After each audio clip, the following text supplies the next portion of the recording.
everyone. Welcome to Season 1, Episode 15 of Joe's Hot Takes 25. I am Joe. I'm your host. On this podcast, the idea is for me to ask questions, bring up some topics that affect each of us, provide some facts and research, get some information out there on the topic with the intention of provoking some thoughts. I want to pose the questions because I have these questions. I try to leave my opinions out, so I just want to ask the questions, provoke the thoughts. I'll put some research out there and give you some facts. Let's see what we find out. So today, I want to talk about something that's been coming up quite a bit lately in the news, and talking about our government, and it's the amount of money the American government spends on defense for our nation. So I want to stress the importance of defense. Okay, without it, we're vulnerable. That's not good. With it, we're viewed as powerful and formidable, and that does discourage attacks. Now, I talk about attacks. We all know that we're not immune to attacks. We saw the Oklahoma City bombing. That was a domestic terrorism event that occurred. We saw the bombing of the World Trade Center. And then later we saw the attack on our Twin Towers in New York City. So there's also been numerous attacks on our military personnel abroad. So we're not stopping the attacks, but we certainly are viewed, and I think we all agree, as a world power, as the world power, probably the premier world power, which is important. But do we really have to continue spending as much as we do on our defense budget? I think it raises a good question. And one of the questions is, what are we spending the money on?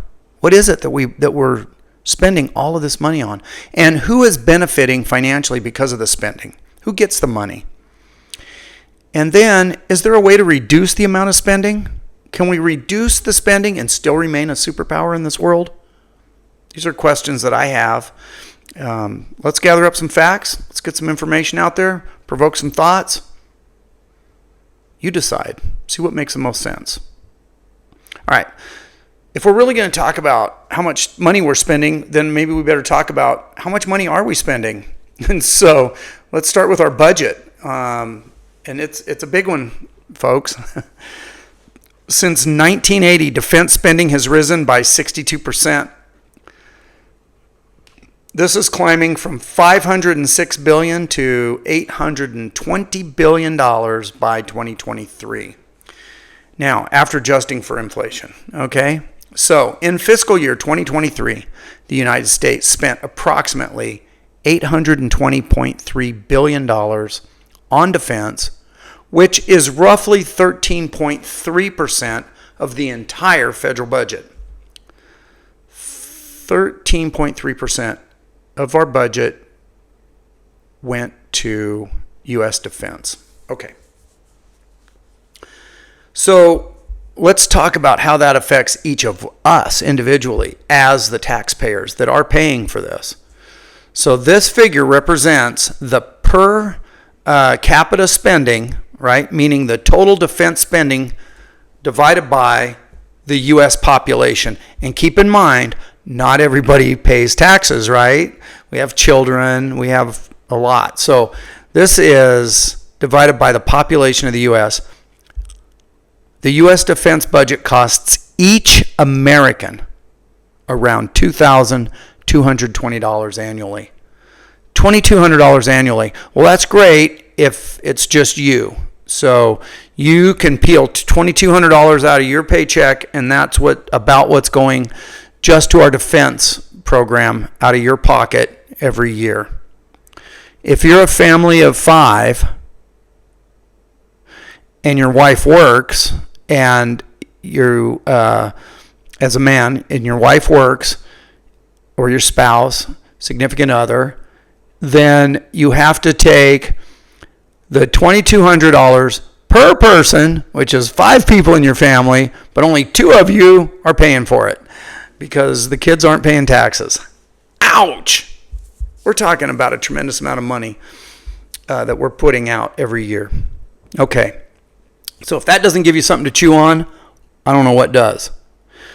The U.S. military budget is the largest in the world. It exceeds the combined spending of the next 9 largest military spenders. 9. Okay. Still trying to wrap my head around all this. That's a lot of money. Defense spending, $820.3 billion. That was in 2023. I'm here to tell you that as we go through this podcast, you're going to find out that in 2025, our budget's going to be a little bit more.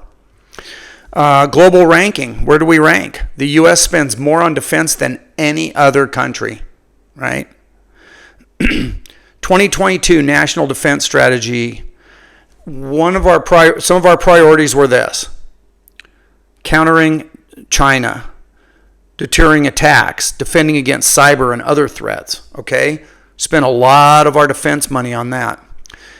Spending distribution. Funding goes to personnel, obviously. We have to fund our military personnel.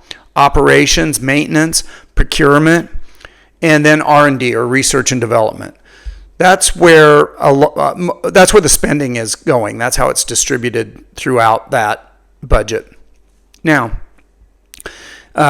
we've seen historically increases since 1980, with some fluctuations during periods of conflict. So whenever we're dealing with Afghanistan, Iraq, we're in these countries, we're fighting, we have military personnel. That's definitely going to affect our budget. But I'll throw this out there. 2023, the budget was $820 billion. The future projection is, and this comes out of the Congressional Budget Office, by 2033, so 10 years from that $820 billion, that spending is expected to reach $1.1 trillion. 1.1 trillion. It's a lot of money. Now, $2,200 annually per person, per American, that's going to go up. That's definitely going to go up. So from USA Facts, I did some research. Here's some information to chew on, some more. With nearly 1.3 million active duty troops, the U.S. has the world's third largest military. However, we outspend all other nations on national defense. Between 2014 and 2022, the U.S. spent twice as much as all 30 NATO members combined. We spent double what all 30 NATO members spent combined. That's a big number. Now, we have the premier military in the world. I don't think anybody can argue with that, not even other countries. Our technology, our capabilities, our training, our defense systems are stellar. But it came at a cost, and it will continue to come at a cost. So, what are our military priorities? Certainly, currently, we're concerned with countries like China, Russia, Iran, North Korea. We're worried globally about cyber threats and other types of aggressions from these other factions throughout the globe. And we see a lot happening. The Houthis firing missiles at our ships in the Mediterranean, things like that. It goes on all the time. We have to be prepared. I believe we are prepared. But the question still comes back. Do we have to spend this much money? And really, what are we spending it on? Well, let's break it down a little bit further. How does this $820 billion get divided up amongst our military for our budget? So it breaks down like this. The United States Air Force, about $216 billion. The United States Navy, about $202 billion. The U.S. Army, $165 billion. The United States Marine Corps, $53 billion. Space Force, $30 billion. And the National Guard, about another $33 billion. That's kind of how it breaks down. Now, there's other allocations. There's other funds that are allocated to different agencies, such as the Missile Defense Agency, the Defense Health Program, things like this. So that's kind of a breakdown of where that money's going. It's out there. And we all agree. We have to have a defense. We have to spend the money. We get that. Do we have to spend that much? And who's benefiting from it financially? Like, who really gains from this? Because we're not purchasing equipment. We're not using military contracts for nothing. They're costing us money. So what I found is it's our defense contractors. Our defense contractors are getting the very large. Let me break it down. I don't even want to start rambling yet. The defense sector contributes, I want you to know this, less to politicians than other sectors do, right? But the defense, aerospace, and electronics, those sectors are powerful. They're powerful. So in the 2020 campaign cycle, individuals and PACs from the defense sector gave $50 million to political candidates. $50 million. And it broke down to about $25 million, 25.4 million-ish to the Republicans and about 21.7 million to the Democrats. But this is just, these are these sectors putting money, $50 million into these political campaigns and PACs. Where does that money come from? Do you think that comes out of their profits?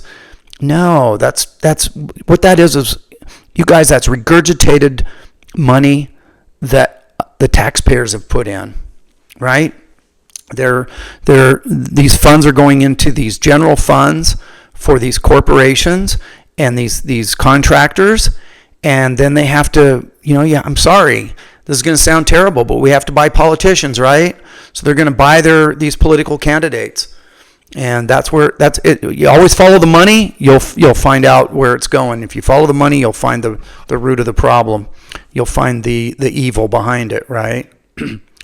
So here's the thing: there are 5 top defense contractors. Only 5: Lockheed Martin, Raytheon, which is now called RTX, Northrop Grumman, Boeing, and GD, General Dynamics. Those are your big 5.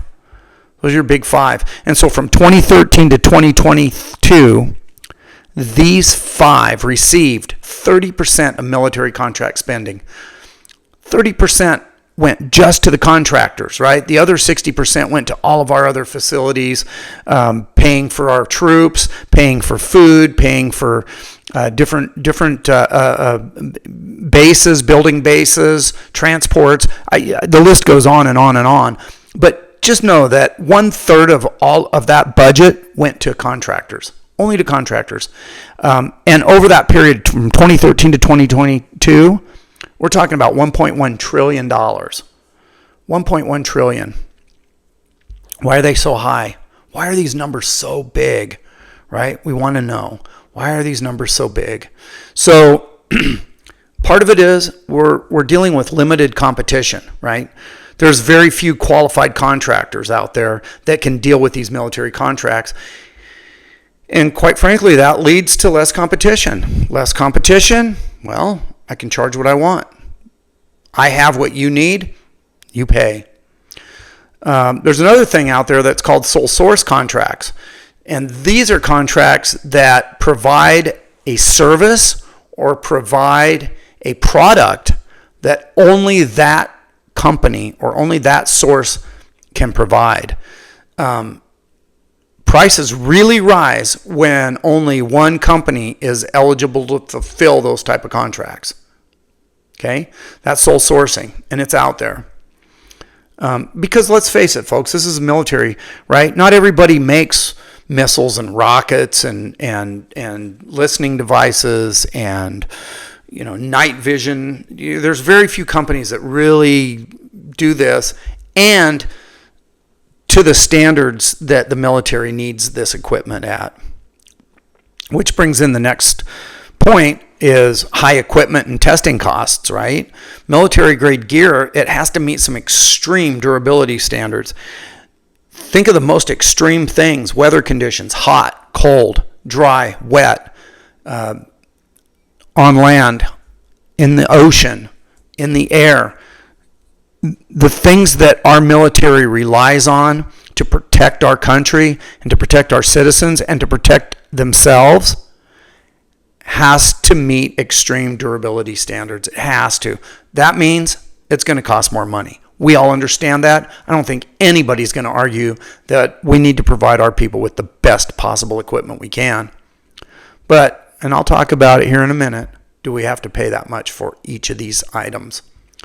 So the biggest problem with defense spending, with any spending, it even means bringing it all the way down into your household, right? It's oversight, lack of oversight. Loopholes allow overcharging, right? Sometimes we get overcharged, or we overspend. So if we don't keep track of what we're doing, we'll spend ourselves into oblivion. And the same thing with our military and our government. We have to stop with the overspending, and we have to close the loopholes that allow for overcharging. And that's just comes from a lack of oversight. So you see the new group out there, we have DOGE now that is looking into these things. Those are our oversight group that we're using today. Now, let's see how that pans out. It's new. We don't know what's going to happen. It's a new concept, a new idea. Let's see what comes from it. We're going to cross our fingers. We're going to hope for the best that we can really close some of these loopholes and stop some of this overspending. So the oversight is important. Then there's these corporate and political bonds, right? There's these cozy relationships between the politicians and the contractors. And boy, does that reduce accountability, right? Because if I'm scratching your back and you're scratching my back, we're going to get this done. And we're going to make sure that your company gets the contract as long as, you're putting the money into my campaign and jumping on the bandwagon with the things I need, to meet my political gains or my political promises that I've made to my constituents. All right. Then we have the cost plus contracts, right? Those are out there. Now, any contractor knows that if you can get a cost plus contract, this is awesome. That means you're going to get paid your costs plus your profit, right? These are set numbers, and it's great because now this is another loophole, and it really almost creates an incentive to overcharge, right? How much is my cost? I can inflate my costs. When I inflate my costs, I inflate my profit. If I know I'm under government contract, I know what those numbers are. I can earn a lot more money through these contracts that way. So cost plus contracts, you can make some extra money. And then, we kind of talked about this, but these contracts are often allocated for political reasons rather than out of efficiency, right? It's the old, you scratch my back, I'm going to scratch your back. We're going to take care of your political needs. You're going to take care of our profit needs. So I did a little research, and I found a CBS News report.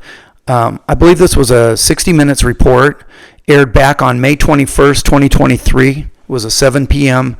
Eastern, CBS News, okay? And the title was, How the Pentagon Falls Victim to Price Gouging by Military Contractors. Oh, no, say it isn't so. The CBS News report highlighted how military contractors are overcharging the Pentagon on almost everything they buy, with some items experiencing significant price increases over time. For example, shoulder-fired Stinger missiles, right? Not everybody makes those. They can charge a lot. So there's a group out there called POGO, that is the Project on Government Oversight. POGO has also pointed out loopholes that allow contractors to overcharge the government, especially on contracts below a certain dollar amount. So what's happening is these contractors are able to slide in under the radar, no pun intended, as we're talking about military. They can slide in under the radar here because there's a dollar amount cap. As long as they're below that, they're not even going to get looked at. It's going to be almost rubber stamped. Yes, we're going to pay you. So if you can find that loophole and if you can slide in and just stay right under that radar, nobody's ever going to question it. So according to the CBS News report, military contractors overcharge the Pentagon on almost everything, right? So the Department of Defense buys each year all these items that continue to go up in price. So experts told 60 Minutes, over the course of a 6-month investigation into price gouging, they found that military contractors overwhelmingly were overcharging the Pentagon on almost everything that they buy. Almost everything. In March, Deputy Defense Secretary Kathleen Hicks announced the largest Pentagon budget ever. Remember, it was $820 billion? Well, guess what? It went up from $820 to $842 billion. Doesn't sound like a lot? I know. It's only another $22 billion. Almost half will go to defense contractors. There you go. So there's a gentleman by the name of Sheh Assad, who's now retired after 4 decades of negotiating weapons deals. Assad said, in part, it wasn't always like this. The roots of the problem can be traced back to 1993, when the Pentagon, looking to reduce costs, wanted to reduce costs, urged defense companies to merge. So there were 51 major contractors that were out there in 1993 that were handling military contracts and defense contracts. About 51 major contractors, right? So the Pentagon, to try to save money,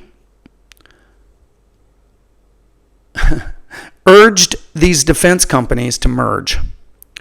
And what happened was the 51 major contractors consolidated into the 5 giants that we have now. So the landscape's totally changed, right? In the 80s, there was intense competition amongst a number of companies. And now we have 5. What does that do?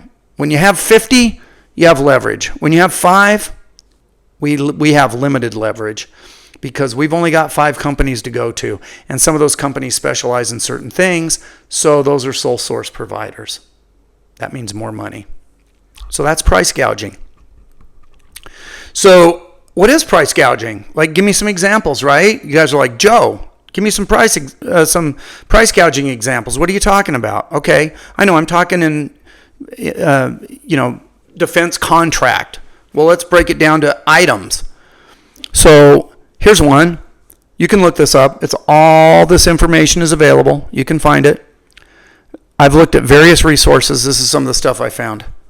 Trash cans that the military or the government purchased for $50,000 a piece. I know I'm giving you a second. My first thought was, oh my God, $50,000 for a trash can? And I think of my little trash can in the kitchen. I believe the $50,000 trash cans that the military purchased are probably giant dumpsters. They're not little trash cans in our kitchen. But still, $50,000 per trash can. I don't know. How about this one? Hammer, $436. $436 for a hammer. $640 for toilet seats. The United States Air Force bought a hot beverage machine for $7,400. $7,400 for a hot beverage machine. Wow. I think I have a $100 Keurig and a $100 Nespresso machine. And I think I'm highfalutin because I have those fancy machines. I got $200 invested there. But our United States Air Force invested $7,400 on their hot beverage machine. And that was just one location that I'm talking about. How many locations have the $7,400 machine? How about this? A P-3C aircraft. You can look it up. PC-3 aircraft. They have a refrigerator in that aircraft, and that refrigerator costs $13,000. Yeah, I said that. A refrigerator cost $13,000. How about a B-52 ring seal? Now, I'm not exactly sure what a ring seal is. I understand rings. I understand seals. I get it. Probably we're talking about a rubber ring, or maybe it's a metal type of ring. Regardless, it's a ring to help seal as a $2,020 item. $2,020 for a B-52 ring seal. How about an aircraft bolt? Now, I get it. It's important. We have to have good bolts in our aircraft. I am not arguing that point. Aircraft bolt, $45. $45. I can get a top grade bolt at Ace Hardware paying retail cost for $4. A good high grade bolt. $45? Stop. This one really got me. This one I found. This was taking advantage and overcharging by a contractor, right? This is food for our troops and our service members in Afghanistan. The government was overcharged by $757 million by a contractor for food. $757 million that contractor overcharged for food. So when I say $757 million overcharged, that means they met all of their budgetary requirements and profit margins and got an extra $757 million from the United States taxpayers. I hope they thank us very much for that.